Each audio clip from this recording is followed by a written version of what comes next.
Voice clear है? हाँ, good evening to all. Voice clear है?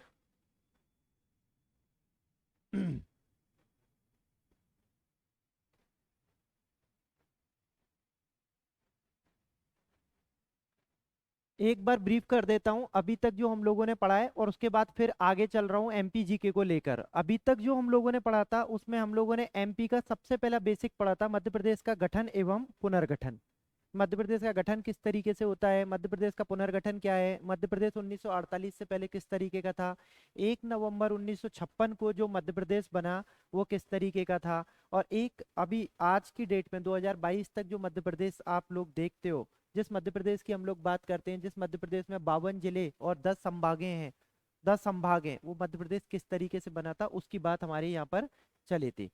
नेटवर्क एरर, अभी भी नेटवर्क एरर आ रहा है क्या? एक बार मुझे बता दीजिए नेटवर्क एरर आ रहा है या फिर आपका एमपीजी के जो लिखा हुआ है ये विजिबिलिटी और मेरी वॉइस प्रॉपर आपको मिल रही है या नहीं। Good evening.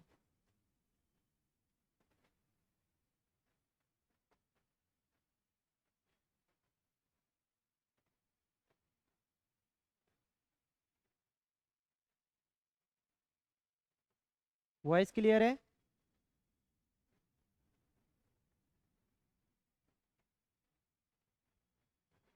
जल्दी जल्दी लिखोगे तो हम लोग जल्दी जल्दी आगे बढ़ेंगे, और अगर आपको वॉइस समझ में नहीं आ रही है, मैं आगे बढ़ गया तो मेरी मेहनत बेकार हो जाएगी।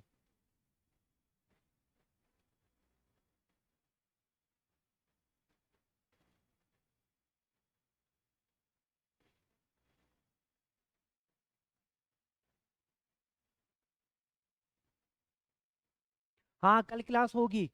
अभी कोई ब्रेक नहीं होगा आपका, आपका जो एग्जाम डेट है उसके अकॉर्डिंग अभी जो शेड्यूल आपका फिक्स कर रखा है वो एकदम शेड्यूल वही चलेगा। कल क्लास होगी, सेम वही 3 क्लास होंगी, और जो टाइम है वो वही रहेगा। आज थोड़ा सा टेक्निकल एरर हो गया था जिस वजह से ½ एन आवर का डिले हुआ, लेकिन फिर वही सेम टाइमिंग रहेगी। फर्स्ट सबसे पहला लेक्चर आपका हिंदी का रहेगा, सेकंड लेक्चर रहेगा एमपीजीके का, और थर्ड लेक्चर रहेगा मैथ का। तो अभी यही शेड्यूल रहेगा, इसमें से जो भी एक सब्जेक्ट खत्म हो जाएगा उसकी जगह एक टीचर रिप्लेस करके दूसरे टीचर आ जाएंगे और दूसरे सब्जेक्ट के साथ। ठीक है, सब ओके है, वहां से भी क्लियर आ गया। अब देखना एक बार, हम लोगों ने एमपीजीके की शुरुआत की थी, बस 2 मिनट के अंदर ब्रीफिंग कर रहा हूँ। सबसे पहले हम लोगों ने देख लिया था मध्य प्रदेश का गठन और पुनर्गठन। इसको मैंने बहुत डिटेल में पढ़ाया था और प्रॉपर एक क्लास ली थी इसके लिए मैंने, इसमें मैंने सारी बातें की थी, मध्य प्रदेश का गठन किस तरीके से हुआ, किस किस तरीके से नहीं हुआ। फिर उसके वजह से उसके बाद सेकंड लेक्चर मैंने यहाँ पर जो पढ़ाया था वो था मध्य प्रदेश के भौतिक संरचना, कि मध्य प्रदेश की भौतिक संरचना किस तरीके से हमें दिखती है। इसका मतलब ये था कि इस लेक्चर में मैंने जो पढ़ाया था वो था मध्य प्रदेश की भौतिक संरचना में कहाँ पर आपको मैदान दिखते हैं, कहाँ पर आपको पहाड़ियाँ दिखती हैं, कहाँ पर आपको पर्वत दिखते हैं, और कहाँ पर आपको घाटियाँ दिखती हैं।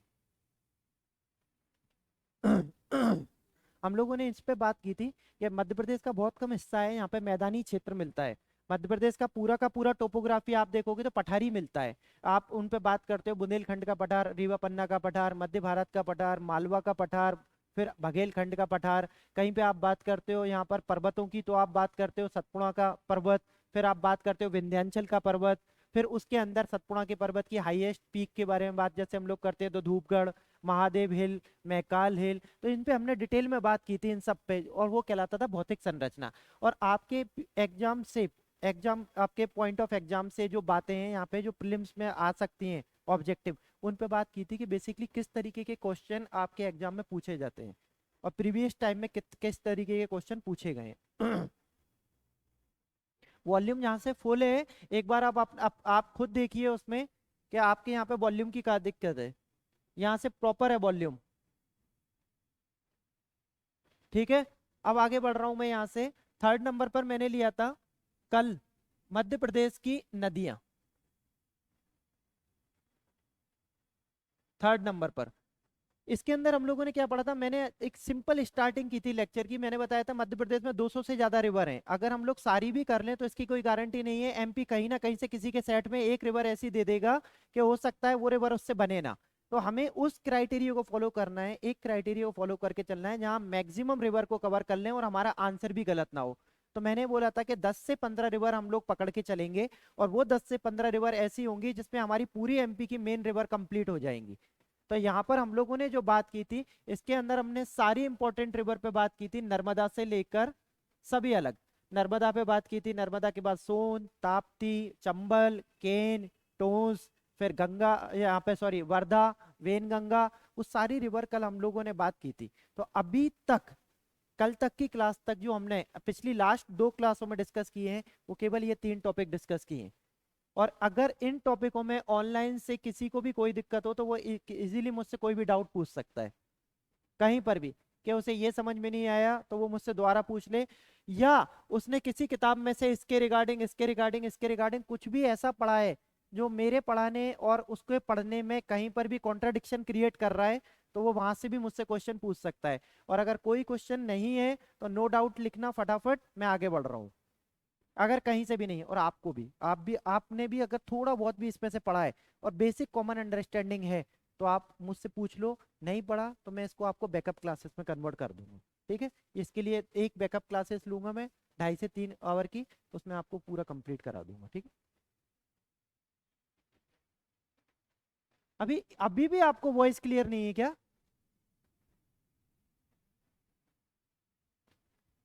अभी वॉइस एकदम प्रॉपर है यहाँ से, पता नहीं आपको क्यों वॉइस नहीं मिल पा रहा।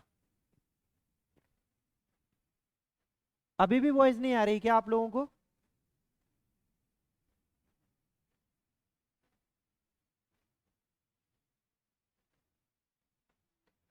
एक उन्होंने लिख के भेजा है कि एमपी का गठन ऑनलाइन में नहीं हुआ है।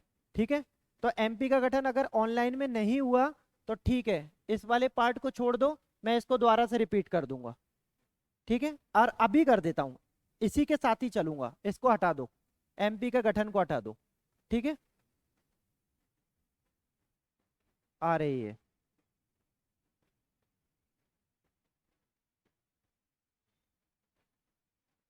आ रही है। ठीक है, अब देखना इधर से, ये ऑन प्लेटफॉर्म से जो लोग बोल रहे हैं वो बोल रहे हैं कि सर ये वाला टॉपिक नहीं हुआ अभी तक केवल, और बुक मुक तो अब छोड़ दो आप, क्योंकि इतना समय नहीं है आप पे, आप पढ़ पाओगे। सबसे बड़ी बात है कि एमपी से कितने क्वेश्चन आएंगे और कितनी बुकें आप पढ़ लोगे। अगर मैं सामान्य अध्ययन की बात कर रहा हूँ, वो 7 से 8 सेक्शन आपको सामान्य अध्ययन के हैं, और सभी सेक्शन का मिला के अगर 25 क्वेश्चन है, तो क्या आप एक एक सेक्शन की एक एक बुक पढ़ोगे? इतना समय है आपके पास? कि फिर हिस्ट्री की एक बुक, ज्योग्राफी की, पॉलिटी की, इकोनॉमी की, साइंस, सब अलग अलग।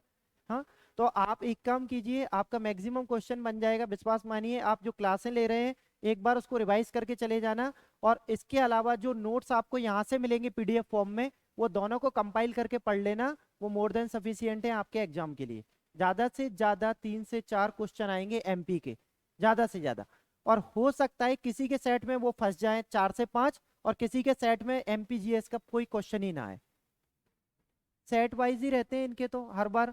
ये लोग एमपी व्यापम वाले जो एग्जाम लेते हैं वो 2 शिफ्ट में चलाते हैं, है ना, एक मॉर्निंग की शिफ्ट और एक आफ्टरनून की शिफ्ट। अब किसी के सेट में क्या आएगा, किसी के सेट में नहीं, वो जो कांस्टेबल टाइप का एग्जाम जो लेते हैं ये, उसमें भी ऐसे ही करते हैं। अब और वो लंबे लंबे दिनों तक चलते हैं, 8 8 10 10 दिन तक इनके एग्जाम। तो अब उसमें डिपेंड करता है कि किसके सेट में एमपीजीएस आ जाए, किसके में मैथ ज्यादा आ जाए, किसके में कुछ आ जाए, फिर वो स्केलिंग करके ये लोग अपना परम्यूटेशन कॉम्बिनेशन सेट करते हैं। ठीक है,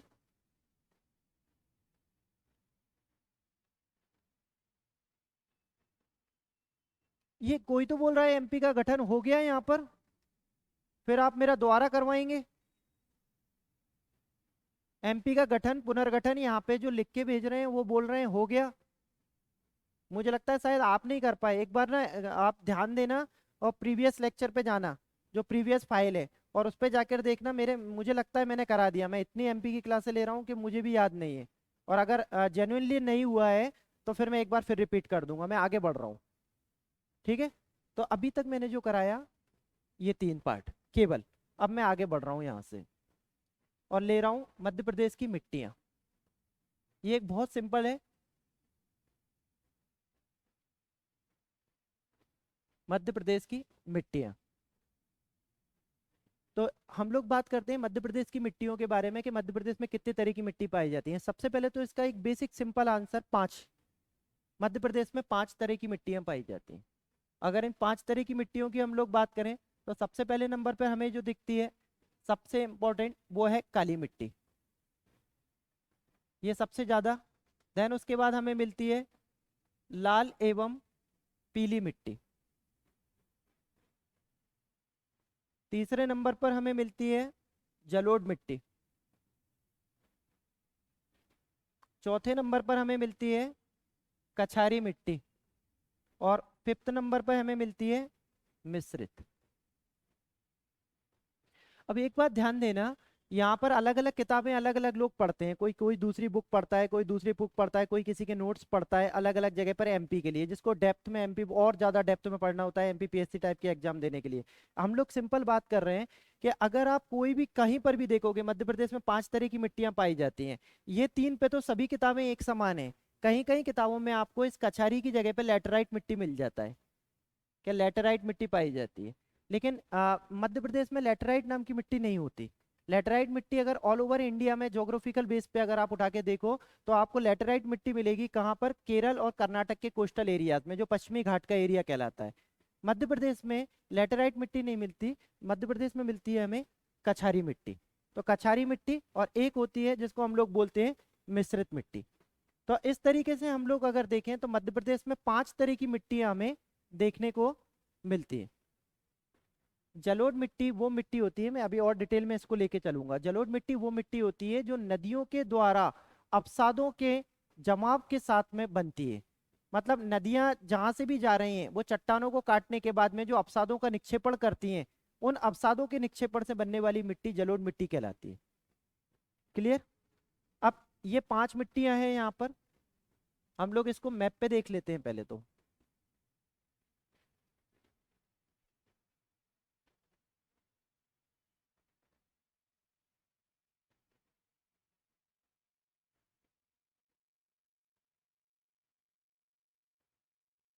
ये जो एरिया है ये काली मिट्टी का है। ये काली मिट्टी का एरिया है। काली मिट्टी के बारे में बोला जाता है कि काली मिट्टी का निर्माण किस तरीके से हुआ है। तो काली मिट्टी के बारे में बोला जाता है, इसके अलग अलग क्वेश्चन घूम के आ सकते हैं। हम लोग सीधा क्वेश्चन बेस्ड बात कर रहे हैं। काली मिट्टी को रेगर मिट्टी भी बोला जाता है। काली मिट्टी को रेगर मिट्टी भी बोला जाता है। और काली मिट्टी को ही एक और नाम से जाना जाता है, इसको बोलते हैं चरनोजम। चरनोजम मिट्टी। और काली मिट्टी को ही बोला जाता है कपास मिट्टी, कपासीय मिट्टी। तो ये सारे अलग अलग नाम हैं इसके। मैक्सिमम इससे पहले तक जितने भी आपके पेपर हुए हैं उसमें हमेशा यही पूछा है किस मिट्टी को रैगर मिट्टी के नाम से जानते हैं। रैगर मिट्टी के नाम से। रैगर मिट्टी क्यों बोला जाता है, पहले तो ये समझ लो काली मिट्टी है क्या। काली मिट्टी का जो निर्माण हुआ है वो हुआ है बेसाल्टिक लावा के जमाव के कारण। तो जब ज्वालामुखी अपर्दन की प्रोसेस हुई थी, ज्वालामुखी अपर्दन की एक क्रिया हुई थी, ये महाराष्ट्र के आसपास की बात है, बहुत समय पहले की। तो जब जो ज्वालामुखी अपर्दन की क्रिया हुई, इस ज्वालामुखी अपर्दन की क्रिया से जब बेसाल्टिक लावा का जमाव हुआ, और बेसाल्टिक लावा के जमाव से धीरे धीरे धीरे धीरे डक्कन ट्रैप का निर्माण हुआ जो महाराष्ट्र में है। और इसी बेसाल्टिक लावा के जमाव से काली मिट्टी का निर्माण हुआ।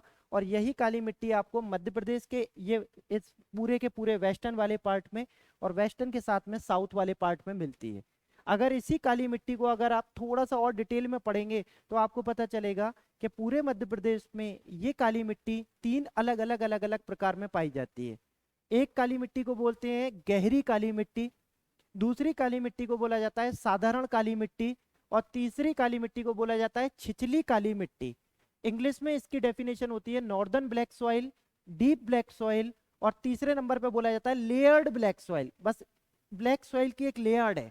अगर उसके बाद आप उसको जमीन को खोदना शुरू करेंगे, नीचे जाके देखेंगे तो वो ब्लैक सॉइल उतनी ब्लैक नहीं मिलेगी जितनी है, थोड़ी थोड़ी उसका कलर चेंज होने लगता है, कुछ इस तरीके का। हाँ ठीक है, मैं इंग्लिश में यूज कर दूंगा, ठीक है।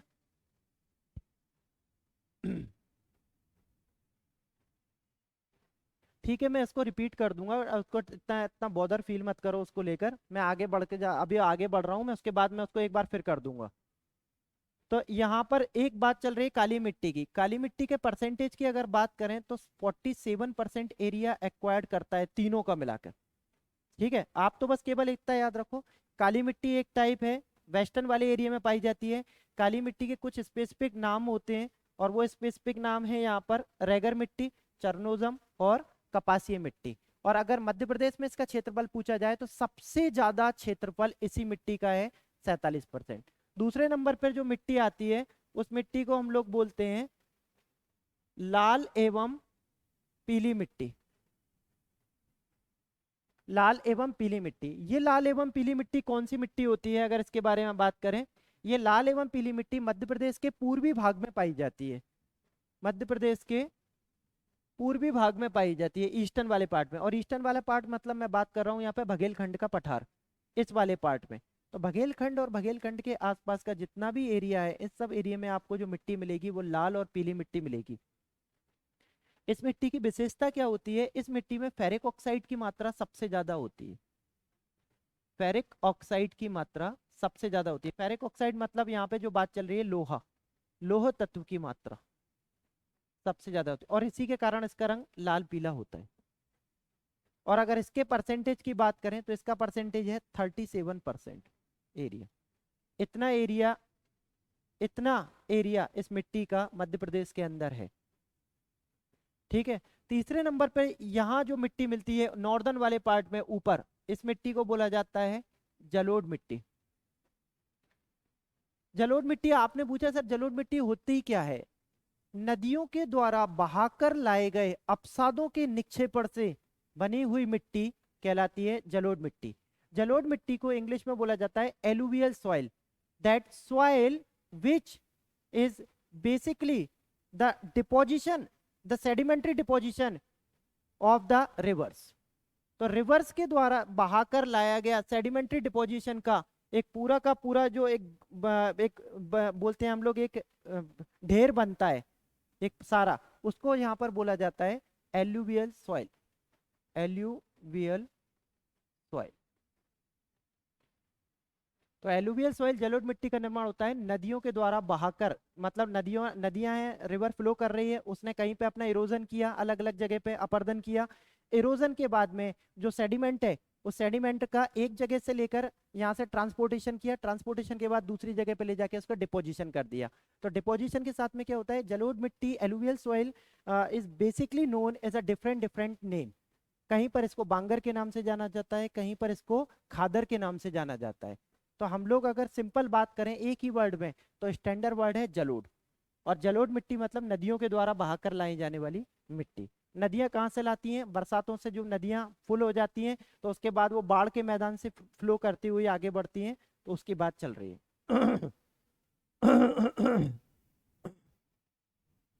थोड़ा और बड़ा लिख दूं? ठीक है। एलुवियल सॉइल, एलुवियल सॉइल के परसेंटेज की बात करें तो 3% एरिया कवर करता है एलुवियल सॉइल। तो ये तीसरे टाइप की मिट्टी थी। अब जो बची हुई मिट्टी है वो दो डिफरेंट तरीके की मिट्टी यहाँ बात चल रही है। तो मध्य प्रदेश का ये जो हिस्सा आपको दिख रहा है इधर वाला, यहाँ पर आपको जो मिट्टी मिलती है वो है कछारी मिट्टी। इसको बोलते हैं कछारी मिट्टी। कछारी मिट्टी की भी सेम वही विशेषता होती है जो जलोढ़ मिट्टी की होती है। जिस तरह जलोढ़ मिट्टी मेन नदियों के द्वारा अपसादों के निक्षेपण से बनती है, उसके सेडिमेंट्री डिपोजिशन से बनती है, उसी में अगर आप देखेंगे तो मध्य प्रदेश के जो बाउंड्री के एरिया हैं, इन बाउंड्री के एरिया में भी नदियों के द्वारा छोटे छोटे छोटे छोटे सेडिमेंट्री डिपोजिशन किए जाते हैं। और इन सेडिमेंट्री डिपोजिशन से ही आप देखोगे कहीं कहीं पे आपको जो मिट्टियां दिखती हैं वो बेसिकली कछारी मिट्टी है। इस कछारी मिट्टी का परसेंटेज बहुत कम है, और बेसिकली ये जिन जगहों पर है उसको बालाघाट, छिंदवाड़ा, बैतूल, हरदा उस जगह के नाम से जाना जाता है। जबकि जलोढ़ मिट्टी का एरिया जिन जगहों पर है उन जगह को आप देखोगे तो भिंड, मुरैना, श्योपुर, ग्वालियर, शिवपुरी, ये सारा का सारा एरिया जो चंबल डिवीजन और बेसिकली ग्वालियर डिवीजन, दोनों डिवीजन संभाग लगती हैं, उसमें पड़ता है ये एरिया। तो 1 2 3 4, अब बेसिकली ये जो पूरा का पूरा पार्ट है ये यहाँ तक है जलोढ़ मिट्टी का। तो जलोढ़ मिट्टी इतने एरिया को कवर करती है, और रिमेनिंग पार्ट जो बचा हुआ है ये सारा का सारा, ये पार्ट कहलाता है मिश्रित मिट्टी। ये पार्ट कहलाता है मिश्रित, that means the mix soil. The what is the definition of the mix? Mix soil में मिक्स का मतलब क्या है? मिक्स क्या है? मिक्स क्या हो सकता है? हाँ बोलिए, क्या बोलना चाह रहे हो? हाँ, मिक्स का मतलब है यहाँ पे मिक्स है red and yellow plus black का कॉम्बिनेशन। चारों नहीं, दो। मैंने आपको बोला मध्य प्रदेश की जो सबसे इंपॉर्टेंट मिट्टियां हैं वो केवल तीन है, black soil, red and yellow, और तीसरे नंबर पे एलुवियल। लेकिन मध्य प्रदेश का एक रीजन ऐसा है, स्पेसिफिकली मैं बात कर रहा हूँ बुंदेलखंड की। तो बुंदेलखंड का जितना हिस्सा आप उठा के देखोगे, टीकमगढ़, छतरपुर, उसके बाद में आगे बढ़ते हुए निवाड़ी, टीकमगढ़, छतरपुर, उसके बाद जितना भी एरिया है दमोह, सागर का, इन सब जगहों पर आपको जो मिट्टी देखने को मिलती है, इस मिट्टी का एक टाइप है, वो मिट्टी है मिक्स मिट्टी। इस मिक्स में मिक्स क्या है? काली मिट्टी है कहीं जगह पर, काली प्लस यहाँ पर लाल एवं पीली मिट्टी, लाल एवं पीली मिट्टी, ये दोनों का मिक्सअप, ये और ये। तो आपसे क्वेश्चन भी यही पूछते हैं कि मध्य प्रदेश में पाई जाने वाली मिश्रित मिट्टी में बेसिकली कंपोजिशन किस किस मिट्टियों का बना हुआ है। और फिर आपको यहाँ पर जो आंसर बनाएंगे वो दो दो के अलग अलग बंच बनाएंगे, ये तो आपको पता होना चाहिए कि बेसिकली मिक्स में मिक्स क्या है, ये दोनों। और इसका बहुत छोटा पार्ट मध्य प्रदेश में पड़ता है। क्लियर? एक क्वेश्चन इन्होंने पूछा है यहाँ से ऑनलाइन से, और ये बोल रहे हैं कि सर मध्य प्रदेश की अधिकतर मिट्टियों में नाइट्रोजन और फास्फोरस की कमी क्यों पाई जाती है? मतलब ये जो बेसिकली मिट्टियाँ होती हैं इनमें बहुत सारे न्यूट्रिशंस होते हैं, और इसी वजह से ये मिट्टियाँ फर्टाइल होती हैं, बट इनमें ये मिट्टियों में इसकी डिफिशियंसी क्यों पाई जाती है? तो उसका अगर आंसर पे डिस्कस करें तो आप देखो, केवल मध्य प्रदेश नहीं, ऑल ओवर इंडिया में, ऑल ओवर इंडिया में जितनी भी मिट्टियां हैं उसमें इन्होंने तो केवल दो ही वर्ड लिखे हैं, मैं तीन वर्ड यूज कर लेता हूं, एनपीके, है ना? तो आप देखो कि सारी की सारी जो मिट्टियां हैं, इन मिट्टियों में एनपीके, नाइट्रोजन, फास्फोरस और पोटेशियम, जो इसका आइडियल कंडीशन रहती है, इसकी जो आइडियल कंडीशन ये लोग डिफाइन करते हैं 1:2:4 ये रहती है। और अगर किसी भी मिट्टी में इसकी डिफिशियंसी है, कमी है, तो हम ऊपर से इसको देते हैं। आपने देखा होगा किसान यूरिया फेंकते रहते हैं ऐसे, है ना? और फिर कुछ कुछ और अलग अलग तरीके के पेस्टिसाइड डालते हैं, वो इसलिए डालते हैं कि मिट्टी की जो फर्टिलिटी है वो थोड़ी सी इंप्रूव कर जाए। इनका क्वेश्चन है कि सर डिफिशियंसी क्यों कम है ही क्यों? तो इसलिए है इसकी डिफिशियंसी कम होना कि मिट्टी, कोई भी मिट्टी होगी, कोई भी मिट्टी, ये मिट्टी में दो तरीके के कंपोनेंट पाए जाएंगे, एक तो वो मिट्टी अम्लीय हो सकती है, या वो मिट्टी क्षारीय होगी, और ये डिपेंड करता है उसकी पीएच वैल्यू पर। और पीएच वैल्यू में अगर वो यहाँ पर माइनस में जा रही है, यहाँ पर 7 से नीचे जा रही है, इधर 7 से वापस 6, 5, 4, और 7 से आगे 14 तक जा रही है, तो वो बेसिकली क्षारीय में आएगी।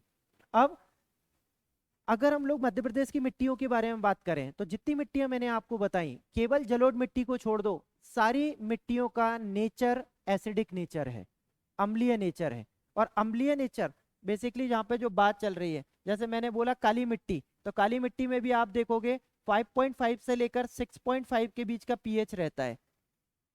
बस केवल मात्र क्षारीय मिट्टी में एक मिट्टी आ जाती है जिसको बोलते हैं जलोढ़ मिट्टी, और जलोढ़ मिट्टी का जो पीएच रहता है वो 5.5 से जाता है 7.5 पीएच तक, पीएच वैल्यू यहाँ तक। तो थोड़ा बहुत जो जिनने केमिस्ट्री पढ़ा होगा, इसमें ज़्यादा डिटेल में नहीं जाऊंगा मैं, तो उनको पता होगा कि पीएच वैल्यू बेसिकली डिटरमाइन करती है इस चीज़ को कि कौन सी मिट्टी किस जगह पर है और उसका नेचर किस तरीके का है। 44, हाँ 44 ये है ब्लैक सॉइल का, ब्लैक सॉइल 33 और 10, 44, यस 44 है ना? मैंने कितना लिखा था? 47 लिखा था, नहीं सॉरी, हाँ 44 है, वो सही बोल रहे हैं। अब इसमें ये जो मिट्टियां हैं, इस मिट्टी में अगर अम्लीय नेचर है या क्षारीय नेचर है, ये उसके बेसिकली मिट्टी के कंपोनेंट पर डिफाइन करता है, और इसी मिट्टी के बेस पर ये डिसाइड होता है कि उन पे एनपीके किस तरीके का होगा। क्योंकि देखो आप सिंपल सी बात समझो, मिट्टी क्या है? मिट्टी कुछ भी नहीं है, केवल मात्र एक चट्टान। जो भी एक चट्टान होगी, जो एक रॉक होगी यहाँ पर, ये रॉक, इस रॉक का बेसिकली यहाँ पे धीरे धीरे धीरे ओवर द पीरियड में डिसइंटीग्रेशन और डिफॉर्मेशन होगी। डिसइंटीग्रेशन और डिफॉर्मेशन को बोलते हैं विघटन और वियोजन। बट वो वर्ड अब आजकल चलते नहीं है, तो मैं इंग्लिश ही वर्ड यूज कर रहा हूँ, डिसइंटीग्रेशन। तो डिसइंटीग्रेशन और डिकम्पोजिशन ये दोनों प्रोसेस हैं। इन दोनों प्रोसेस में बेसिकली जो यूज होता है वो फिजिकल फैक्टर भी काम करता है और केमिकल फैक्टर भी काम करता है। और जब ये दोनों भौतिक और रासायनिक कारण काम करते हैं, इस वजह से मिट्टी, इस वजह से चट्टान का जो पूरा का पूरा नेचर है, ये नेचर चेंज हो जाता है। और इस चट्टान के अंदर जो मिनरल्स हैं, वो मिनरल्स भी धीरे धीरे चेंज हो जाते हैं। और इन्हीं मिनरल्स के बेस पर धीरे धीरे जब इसका विघटन होता है, तो उससे मिट्टी बनती है।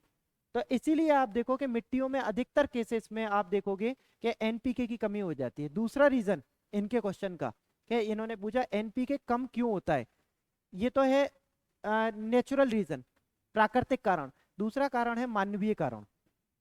मानवीय कारण क्या? कि हम लोग अपने आप को इतना ओवर कॉन्फिडेंस में समझते हैं कि हमें सब कुछ आता है। हम टेक्नोलॉजिकल रूप से कभी भी एग्रीकल्चर करना नहीं चाहते। जो लोग टेक्नोलॉजी को एडॉप्ट करते हैं, वो अच्छे तरीके से कर लेते हैं। हम लोग क्या करते हैं कि हमारे पास एक फार्म लैंड है, ये पूरा का पूरा, हम इसमें खेती जब शुरू करते हैं, तो हमें अगर 24 घंटे पानी और 24 घंटे बिजली मिल रही है, तो हम लोग क्या करते हैं, मिट्टी को पूरा का पूरा पानी से भर देते हैं। अब आपको पता होगा, जो अच्छा समझदार किसान रहते हैं उनको पता रहता है कि मिट्टी को भी सांस लेने की जरूरत होती है, उसे भी ऑक्सीजन की जरूरत होती है। उसको भी, उसमें भी हल्के हल्के पोर होते हैं जिससे वो सांस लेती है। लेकिन अगर फुल पानी आपने ऊपर भर दिया, तो फिर उसमें क्या होगा, ऑक्सीजन लेने की कैपेसिटी खत्म हो जाएगी। अब ऐसी कंडीशन में मिट्टी को इतना पानी चाहिए, और आपने इतना पानी एक्सेस में दे दिया। और जब आपने इतना पानी एक्सेस में दे दिया, तो ये मिट्टी बेसिकली यहाँ पर इस जगह पर जो मिट्टी है, इसको तो ऑक्सीजन मिल नहीं पाई।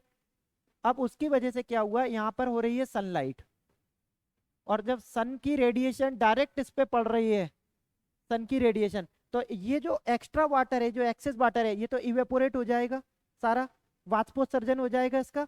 और वाष्पोत्सर्जन के बाद में ये पानी पूरा निकल गया। अब जो हीट है वो यहाँ पर आके अटैक करेगी इस जगह पर। तो अब इस जगह के पानी को जब वो इवेपोरेट करेगी, तो ये ग्राउंड वाटर ले लेगी। अब ये यहाँ का जो नीचे ग्राउंड वाटर है, अब ये ग्राउंड वाटर कैपिलरी रिएक्शन के थ्रू वापस ऊपर जाएगा। और वापस ऊपर जाने के साथ में वो इस जगह पे जो मिनरल्स हैं, इन मिनरल्स को भी ऊपर लेके चला जाएगा। तो इस वजह से क्या होता है कि जो मिट्टी के अंदर के जो पोषक तत्व होते हैं, वो धीरे धीरे खत्म होना शुरू हो जाते हैं। चाहे वो नाइट्रोजन हो, फास्फोरस हो, पोटेशियम हो, या कोई भी।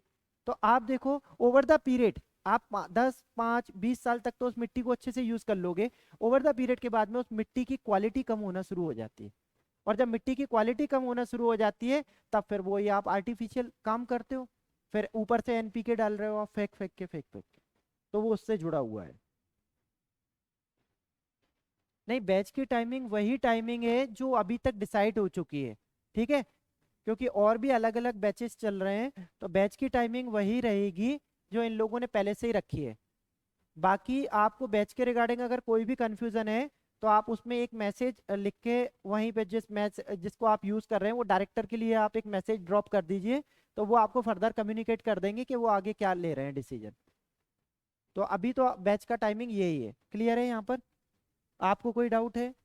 ऑनलाइन से क्लियर है कि मध्य प्रदेश में अधिकतर मिट्टियों में नाइट्रोजन और ह्यूम्स, ह्यूम्स तो ना के बराबर होता है। ह्यूम्स तो इसलिए नहीं मिल पाता मिट्टी को, इन्होंने एक वर्ड और यूज किया, ह्यूम्स। ह्यूम्स क्या होता है? इसको ह्यूमस भी बोलते हैं। ये क्या होता है?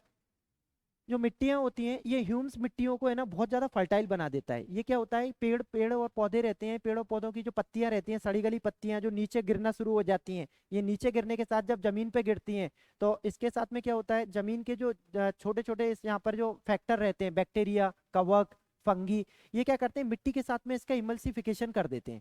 इमल्सिफिकेशन होता है मतलब उसका विलीनीकरण, एकदम घुलाना मिलाना उसके साथ।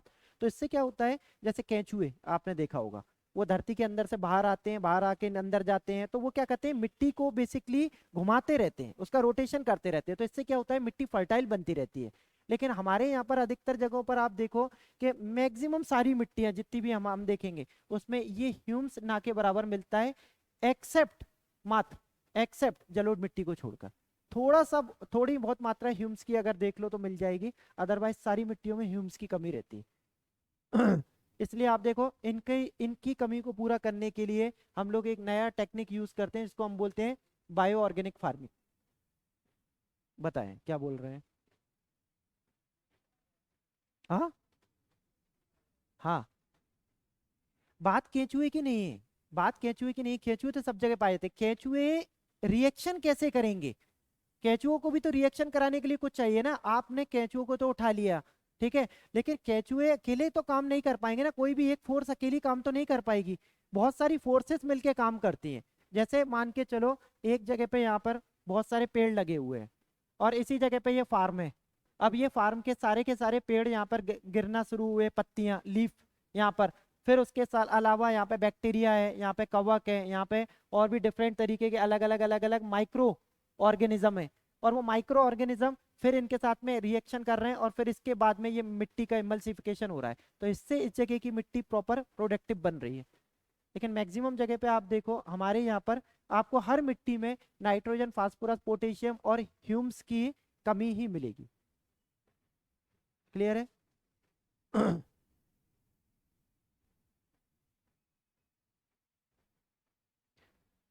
मुझे पता नहीं है इसके बारे में कि आफ्टर 7 PM क्लास की टाइमिंग का आप वर्किंग है, तो एक बार आप है ना इनके ऑफिस में कोऑर्डिनेट कर लेना, मुझे इसके रिगार्डिंग ना कोई भी इंफॉर्मेशन नहीं है कि वर्किंग प्रोफेशनल के लिए आफ्टर 7 कोई ये नया बैच लॉन्च कर रहे हैं क्या। बढ़ूँ यहाँ से आगे, यहाँ तक क्लियर है।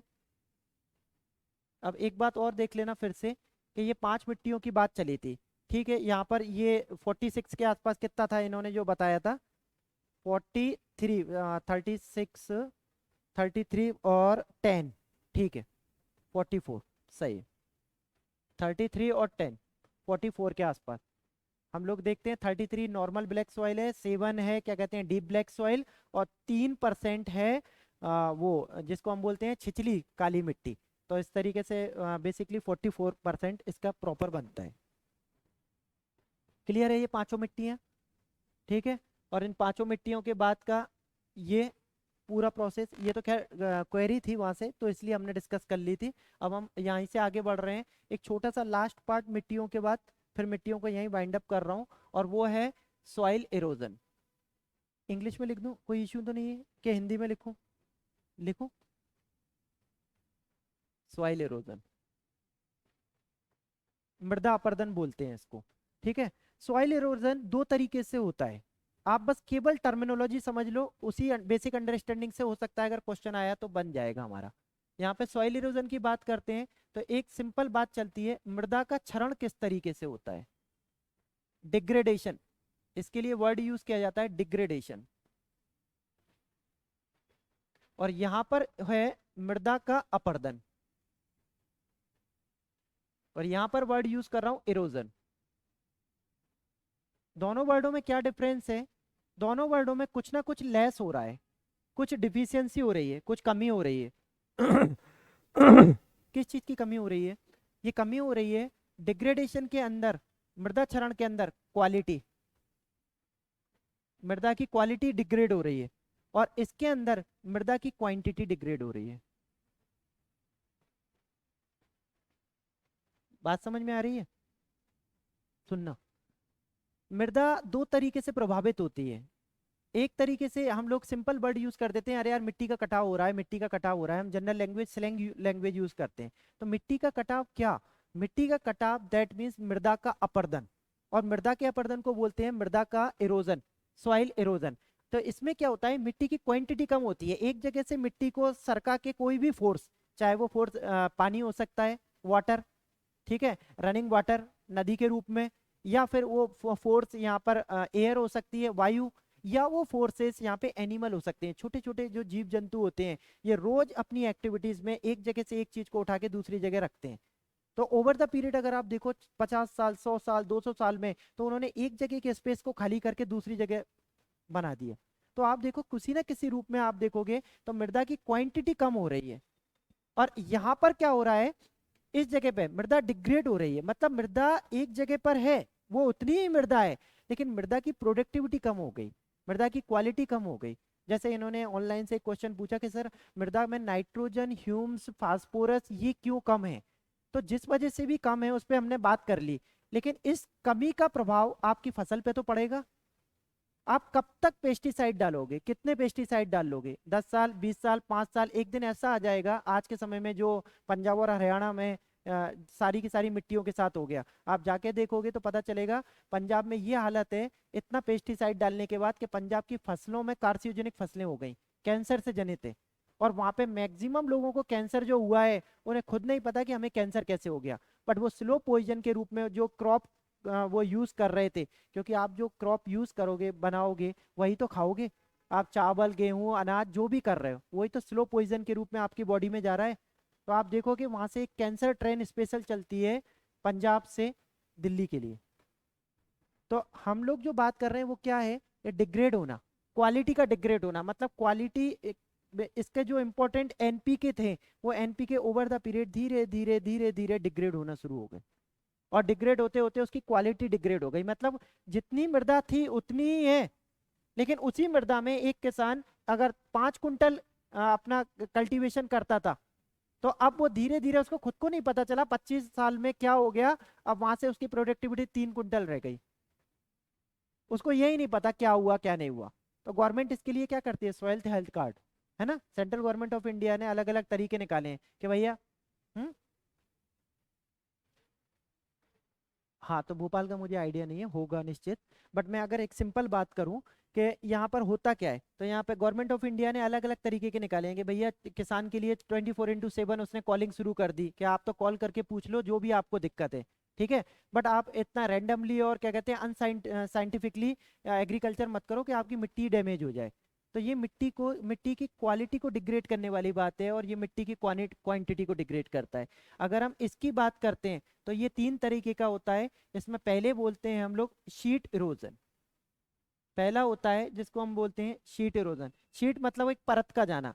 जब मिट्टी की कटाव शुरू होता है, मिट्टी की कटाई शुरू होती है, तो सबसे पहले मिट्टी की ऊपर वाली परत जाती है, और ऊपर वाली परत धीरे धीरे धीरे धीरे करके पूरी साफ हो जाती है, हमें पता भी नहीं लगता। जो सबसे फर्टाइल परत है, जहाँ से सबसे ज्यादा प्रोडक्टिविटी होती है, वो परत धीरे धीरे सारी की सारी वॉश आउट हो जाती है। देन उसके बाद में आप देखो आता है रिल रिल इरोजन। अब उसके बाद में आपने देखा होगा कि एक सिंपल इस जगह पर ये पेरेंट रॉक है, इस पेरेंट रॉक के बाद में यहाँ पर बड़े बड़े बड़े बड़े छोटे छोटे पेबल्स और बोल्डर रहते हैं, और इसके बाद में यहाँ पर आप देखोगे छोटी छोटी छोटी छोटी बारीक मिट्टी रहती है, जिसको आप सिल्क, स्लेट, क्ले के नाम से जानते हो। जब कोई भी नदी इसके ऊपर से फ्लो कर रही है यहाँ से, तो वो इस वाले पार्ट को उठा के ले जाएगी। अब इस वाले पार्ट के बाद में अब ये पार्ट बचेगा, तो ये सेकंड वाला पार्ट है, ये कहलाता है रिल इरोजन। इसमें क्या होता है, मिट्टी के अंदर हमारी उंगली है ना, जो फिंगर फिंगर टाइप के पोर बनना शुरू हो जाते हैं मिट्टी के अंदर, छोटे छोटे पोर, गड्ढे बनना शुरू हो जाते हैं। आप बोलोगे कैसे, बरसात का पानी जब स्पीडली आता है बहुत ज्यादा, जिसको बोलते हैं कैट्स एंड डॉग, है ना, मूसलाधार वर्षा जब होती है, तो ऐसी कंडीशन में जब ये परत हट जाती है, जो ये परत ही बचाती है तेज तीव्र बारिश से, तो जो खाली ये स्थान रहता है इसमें अब गड्ढे होना शुरू हो जाते हैं, और आगे चल के जब ये गड्ढे और ज्यादा बड़े हो जाते हैं तो ये धीरे धीरे गैप क्रिएट कर देते हैं बड़े बड़े, और इन गैपों को बोलते हैं गली इरोजन। इन गैपों को बोला जाता है गली इरोजन। गली इरोजन मतलब इसको बोलते हैं हिंदी में अवनाली का अपर्दन। इसका हिंदी वर्ड होता है अवनाली का अपर्दन, अवनाली का अपर्दन। और ये सबसे भयानक रूप होता है मृदा कटाव का, सबसे भयानक रूप। अगर आप मुझसे पूछोगे कि नहीं सर नहीं समझ में आया, कोई एग्जाम्पल दो, तो मैं इसका एग्जाम्पल दूंगा चंबल के बीहड़। चंबल का जितना भी पूरा का पूरा एरिया है, भिंड, मुरैना, श्योपुर का जितना भी एरिया अगर आप देखोगे, तो वहां पर पूरा का पूरा मिट्टियों ने जो नदियों ने जो मिट्टी का कटाव किया है, उस कटाव के बाद सीधी सीधी गलियां बना दी अपने आप में। आप उनको बोलते हो चंबल के बीहड़, या फिर इंग्लिश में हम उसे बोलते हैं रेवाइंस। तो वो रेवाइंस, वो बीहड़ जिनकी बात चल रही है, वो बेसिकली क्या है, तो वो बेसिकली क्या है, this is the basically extreme level of the soil erosion, extreme level, culmination point, और वो कल्मिनेशन पॉइंट गली इरोजन के रूप में। तो ये उसका सबसे बेस्ट। और अगर सिंपल बात करें, हमारे यहाँ पे मध्य प्रदेश में ही ये सबसे क्लासिकल एग्जांपल देखने को मिलता है हमें। और मध्य प्रदेश के अलावा ऑल ओवर इंडिया में इतना क्लासिकल एग्जाम्पल देखने नहीं मिलता, जब चंबल नदी ने मिट्टी को इस तरीके से काट दिया कि मिट्टी आपस में कटने के बाद में अवनाली का पर्दन गली इरोजन के रूप में कन्वर्ट हो गई।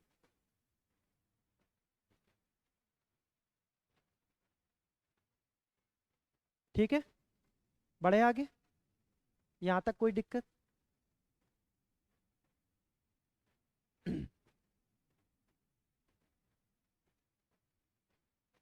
हम्म, ठीक है। तो नदियां इस तरीके से कटाव करती हैं, पहला फेज, सेकंड फेज और थर्ड फेज। ये पहला फेज उड़ गया, खत्म। दूसरे फेज पे आए तो वहां पर आपको पोरनुमा गड्ढे, और उसके बाद में ये पोरनुमा गड्ढे और बड़े होते चले जाएंगे, और बड़े होते होते खाई में कन्वर्ट हो जाते हैं। हम बोलते हैं ना यार तू किस गली में रहता है, मैं इस गली में, गली तो गलियां होती हैं सकरी सकरी ऐसी बन जाती हैं। वो इतनी भयानक स्थिति होती है कि उस मिट्टी में आप कुछ भी नहीं कर सकते, क्योंकि उसकी प्रोडक्टिविटी भी खत्म हो जाती है, और उसकी जो स्थिति बनती है वो अंडुलेटिंग बनती है। अंडुलेटिंग मतलब ऊबड़ खाबड़, ऊंचे नीचा, थोड़ी ऊपर, फिर थोड़ा, फिर ऊपर, फिर थोड़ा, फिर ऊपर, फिर थोड़ा। तो अगर आपने नहीं देखा और कभी आप ग्वालियर से दिल्ली के लिए जाओगे ट्रेन में बैठ के, तब आप देखना आपको क्लियर विजिबिलिटी पता चल जाएगी कि एक स्पेसिफिक जगह ऐसी है, यहाँ पर आपको पता चलेगा धौलपुर, फिर उसके बाद श्योपुर, फिर उसके बाद मुरैना की जगह पर आपको एग्जैक्ट ये स्थिति मिलेगी। और ये ऑल ओवर इंडिया का सबसे क्लासिकल एग्जाम्पल केवल हमारे मध्य प्रदेश में है, जैसे चंबल नदी करती है। बढ़ू आगे यहाँ से, क्लियर? आगे बढ़ रहा हूँ और अब ले रहा हूँ मैं, मिट्टियाँ हो गया हमारा, मिट्टियाँ वाला पार्ट हो गया। अब एक छोटा सा पार्ट उठा रहा हूँ मैं यहाँ पर, अभी हमारे पास समय है, हो जाएगा, ठीक है।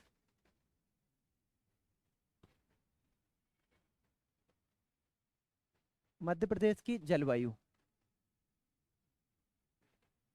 एक एक वर्ड में अगर अपने आंसर को रखूं, जो ये लोग बार बार क्वेश्चन को रिपीट करते हैं, मध्य प्रदेश की जलवायु कैसी है, हर बार ये क्वेश्चन पूछते हैं, तो अगर एक वर्ड में रखूं तो उष्ण कटिबंधीय, उष्ण कटिबंधीय मानसूनी जलवायु, ये आंसर है एक वर्ड में। मध्य प्रदेश की जलवायु उष्ण कटिबंधीय मानसूनी जलवायु है, इसको इंग्लिश में बोला जाता है, उष्ण कटिबंध को बोला जाता है ट्रॉपिकल, ट्रॉपिकल मानसूनी क्लाइमेट। क्लाइमेट की बात चल रही है, जलवायु को क्लाइमेट बोलते हैं।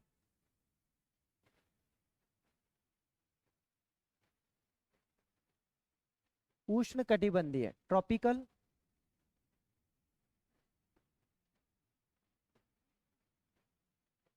मॉनसूनी क्लाइमेट, ये है मध्य प्रदेश की जलवायु। अब इससे ज्यादा इसकी डिटेल में मत जाना, बस आगे मैं आपको बता देता हूँ इसके बारे में कि ये है और इसके अंदर के फैक्ट क्या हैं। तो ये पहला फैक्ट है, सबसे इंपॉर्टेंट। दूसरा फैक्ट जो यहाँ पर आता है कि जो क्लाइमेट वर्ड का मैं यूज कर रहा हूँ, ये क्लाइमेट एज अ प्रीफिक्स यहाँ पर मैंने यूज किया है ट्रॉपिकल। देखना, मैंने बस केवल एक वर्ड यूज किया है एज अ प्रीफिक्स, और वो प्रीफिक्स में मैंने वर्ड यूज किया है ट्रॉपिकल। तो ट्रॉपिकल वर्ड क्यों यूज किया है मैंने यहाँ पे, इसलिए कि अगर आप, हम लोग बात करते हैं ऑल ओवर वर्ल्ड की, ठीक है, तो आप जब विश्व का भूगोल पढ़ते होगे या फिर ल्यूसेंट जैसी बुकों में आपने पढ़ा होगा, तो आपने देखा होगा कि पूरे के पूरे ऑल ओवर हम लोग वर्ल्ड को दो पार्ट में कन्वर्ट करते हैं, 0 डिग्री।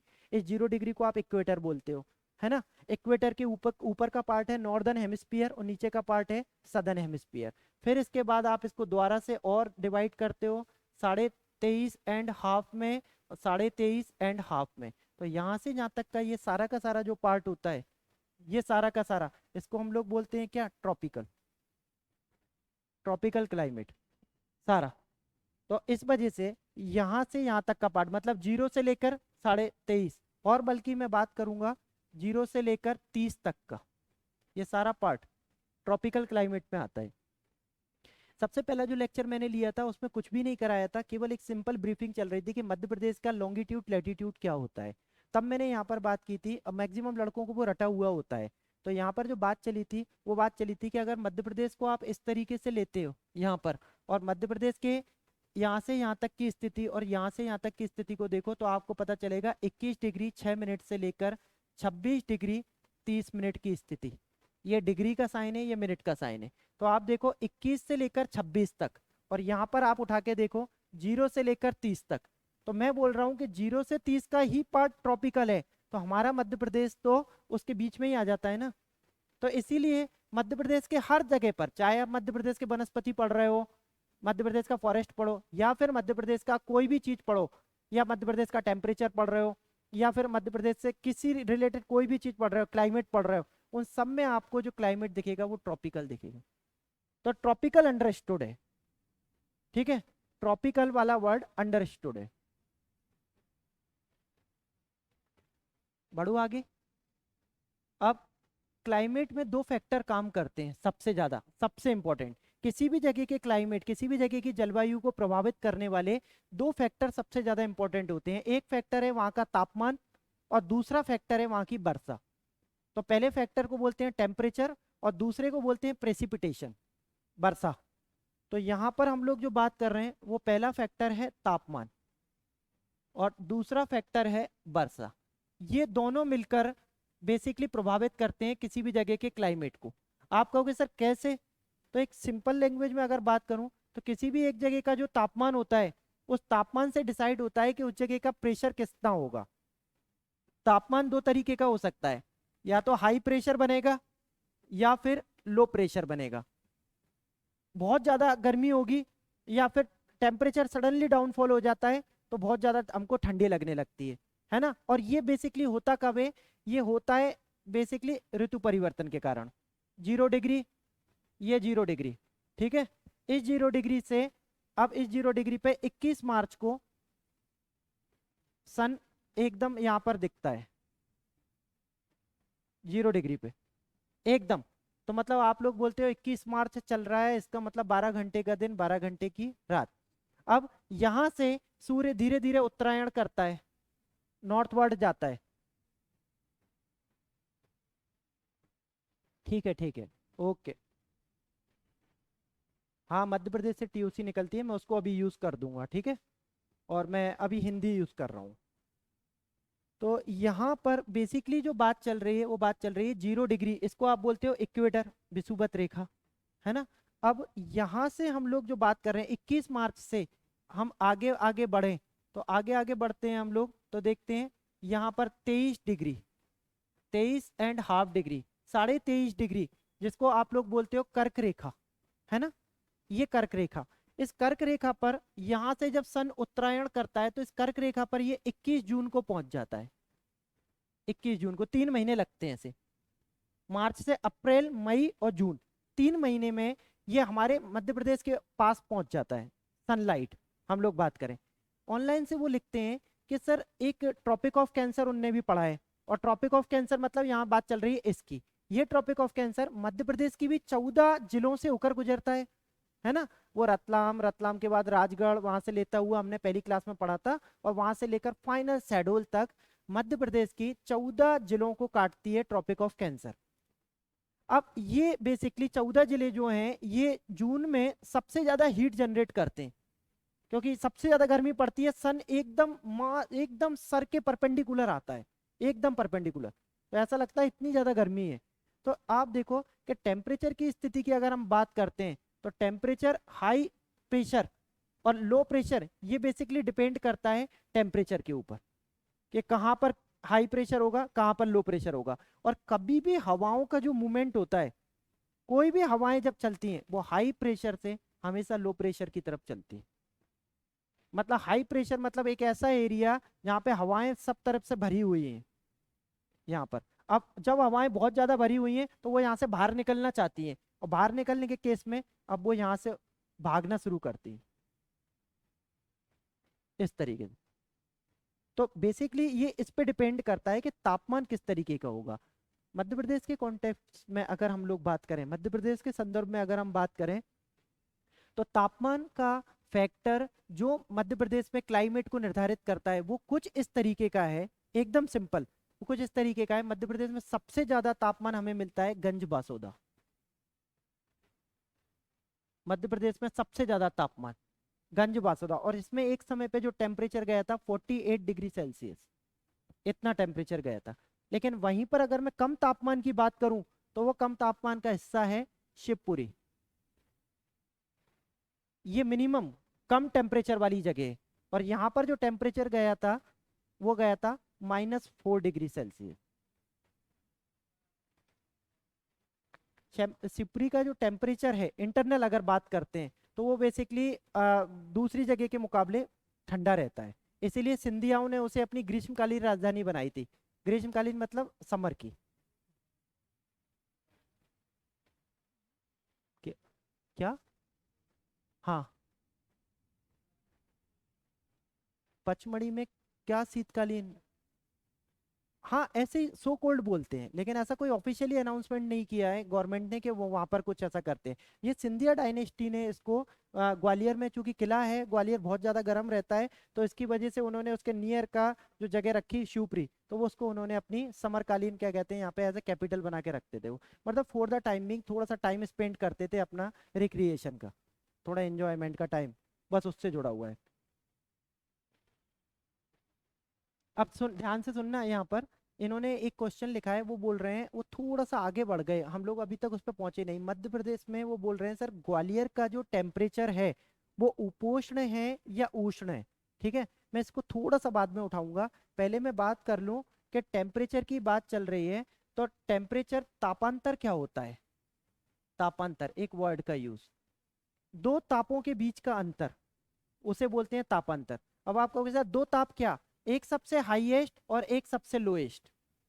सबसे हाईएस्ट, जैसे आप बोलते हो कि सर मैं एक जगह पे रहता हूँ, आप कहाँ से बिलोंग करते हो?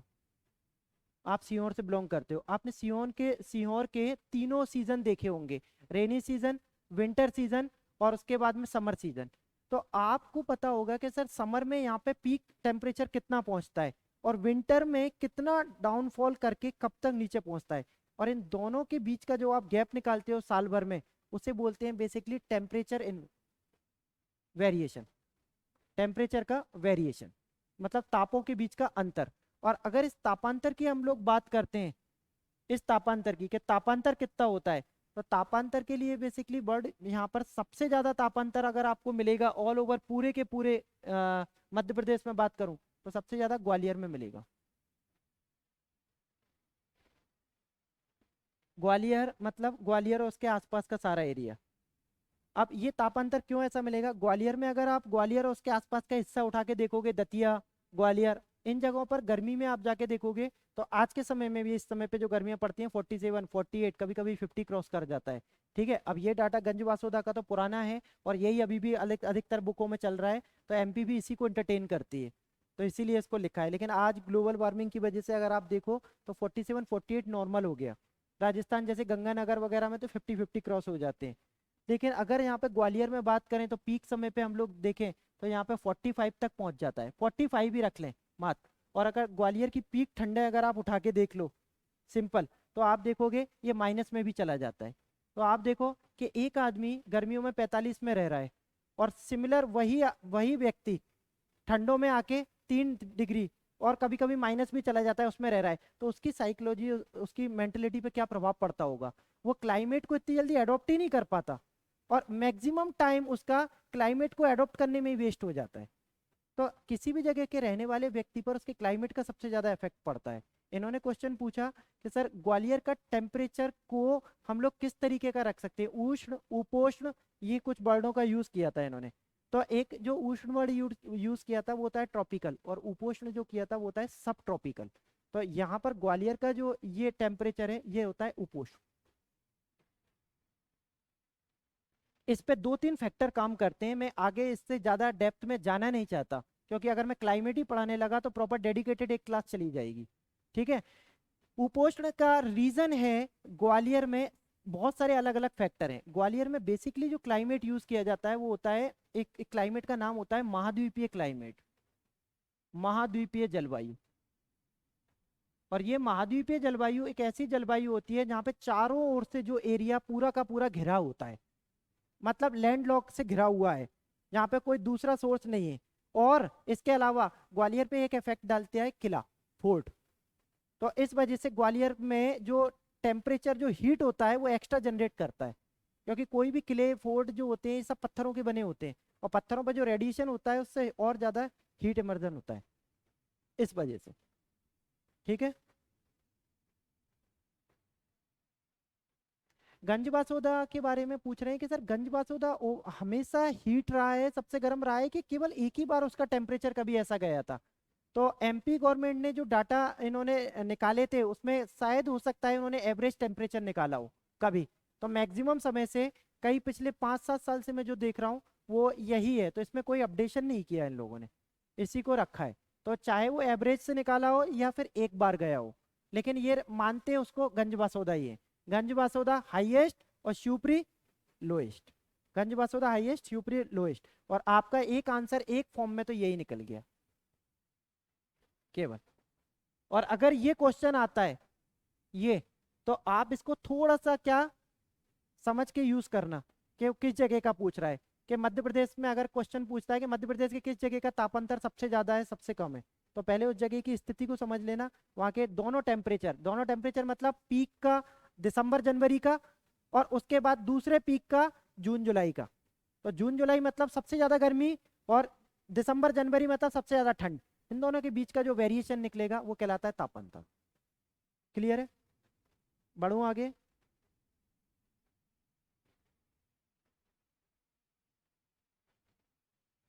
नहीं, उसका कोई फर्क नहीं पड़ता।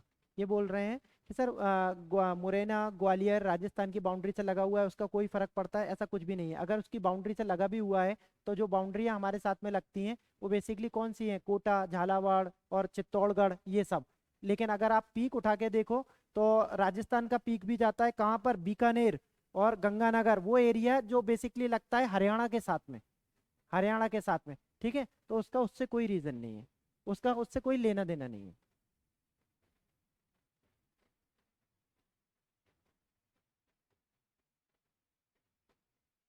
बढ़ू आगे। यहाँ से एक फैक्टर और उठा लेता हूँ, इसके साथ ये वाइंड अप हो जाएगा। और सेकंड फैक्टर है वर्षा। तो तापमान क्लियर है। वर्षा के बारे में बोला जाता है।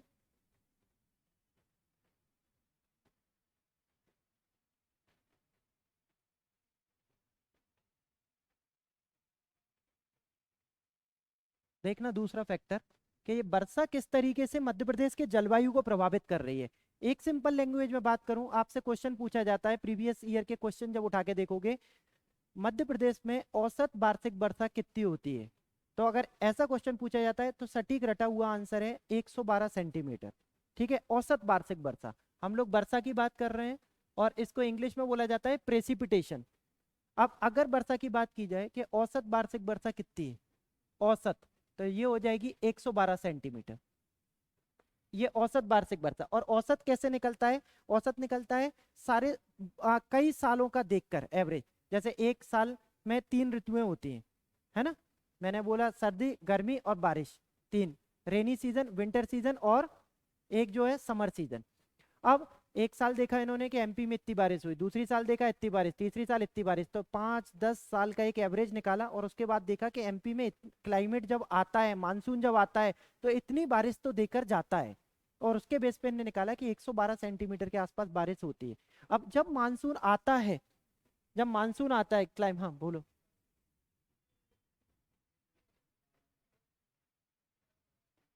वो हाईएस्ट और लोएस्ट हो सकता है। वो हाईएस्ट और लोएस्ट हो सकता है। जैसे आपने बोला कि ये पूरा मध्य प्रदेश है, अब इस पूरे मध्य प्रदेश में अगर यहाँ पे दूसरा फैक्ट निकालें कि सबसे ज्यादा हाईएस्ट बारिश कहाँ होती है, हाईएस्ट, तो वो होती है पचमढ़ी, सबसे ज्यादा हाईएस्ट। और अगर सबसे ज्यादा लोएस्ट बारिश की बात करें, सबसे ज्यादा लोएस्ट कहाँ होती है, तो वो है भिंड। भिंड का एरिया, यहाँ पे सबसे कम बारिश होती है। तो वो तो आपका आंसर हो गया। अब एक सिंपल बात चल रही है कि इस पूरे मध्य प्रदेश में सभी जगह पर बारिश होती है। कहीं पे बारिश सबसे ज्यादा हो रही है, कहीं पे बारिश उसके बाद हो रही है, फिर उसके बाद उससे थोड़ी ज्यादा हो रही है।